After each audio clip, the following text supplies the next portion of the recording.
Side view na maganda. Yan ang ating pag-uusapan. Gusto mong malaman, tapusin ang ating video. And, of course, please do mo a favor once again. Please don't forget to subscribe and click our tiny notification bell so that you'll be updated every time we have a new upload videos. Disclaimer din po, ang mga videos po natin ay para lamang po sa may bukas ang kaisipan at may malawak na pang-unawa.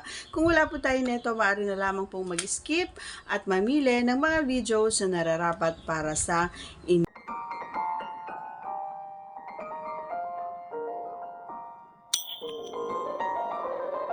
Actually, ito ay katanungan ng mga idol. Sasagutin lang natin ng mabilisan. Sabi niya kung nasubukan na ba natin or na-try ba natin.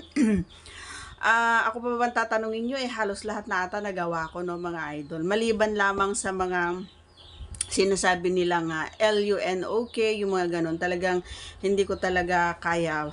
Siguro nagawa lang natin yon kasi nawala tayo sa ulirat.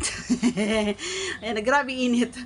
And yun nga, kapag daw, okay ba daw sa akin, gusto ba daw natin. Actually, for me, nagagawa namin every time na, syempre, may mga, alam natin na may mga tao sa paligid. So, yan kasi yung pinaka easiest way para makapasok siya doon.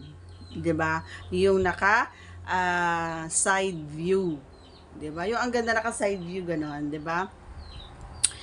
And hindi ko alam bakit gustong-gusto nila 'yan, lalong-lalo na sa umaga.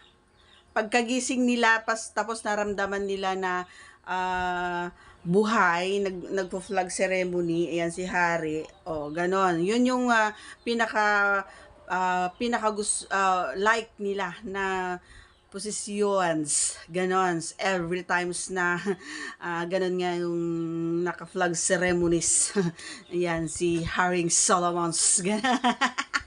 Yan yung, di ba? Sabihin mo sa akin, idol, di ba, yun din yung gusto mo every time na, sa umaga, yung pagkagising nyo pares, yun yung ginagawa nyo, no? Lalong-lalo na sa mga may katabi, di ba? Yung may mga, sa pag pinagtutulugan nyo, tapos magkakatabi kayo, and then syempre pupwesto naman itong si madamdamin doon sa gilid, and syempre di kaya ikaw yung nasa gilid and si madamdamin doon sa tabi ng katabi niya, tapos medyo umuusod-usod lang siya para hindi, kumbaga hindi mahalatas na kayos ay may ginagawas, ganon. At syempre habang naandun siya sa likods mo, ay gumagawa na siya ng eksperimento para siya ay makayari at makatapos. Kumbaga, syempre, kahit na ganun, kahit medyo mahirap na gawin yun, lalong-lalo na gaya ng sinabi kong may mga katabis kayo. So, parang exciting para sa akin yung mga ganung part, no? Every time nakipag-chok-chok-chak-chak-chik-chak-chok ka. Exciting para sa akin yun kasi parang nagmamadali kayo. And habang gumagawa nga siya doon sa likod at habang nakapasok nga, doon sa pintuan ay nakahawak din yung kamay niya doon sa inyong tingles. Yan.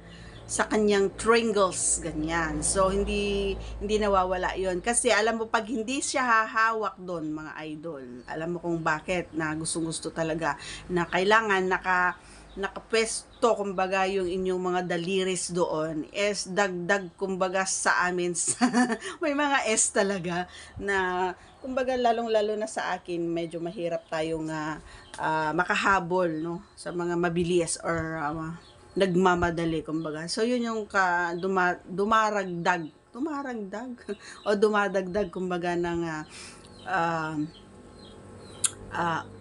medyo umiinit or sumisikla.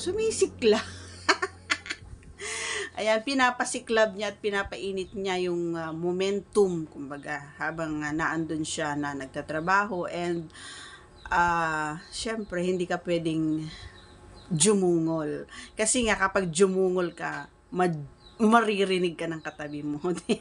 So, kailangan simple lang talaga. Pero, in the end, for me, hindi ako natatapos doon. Siya, okay naman siya. Kasi nga,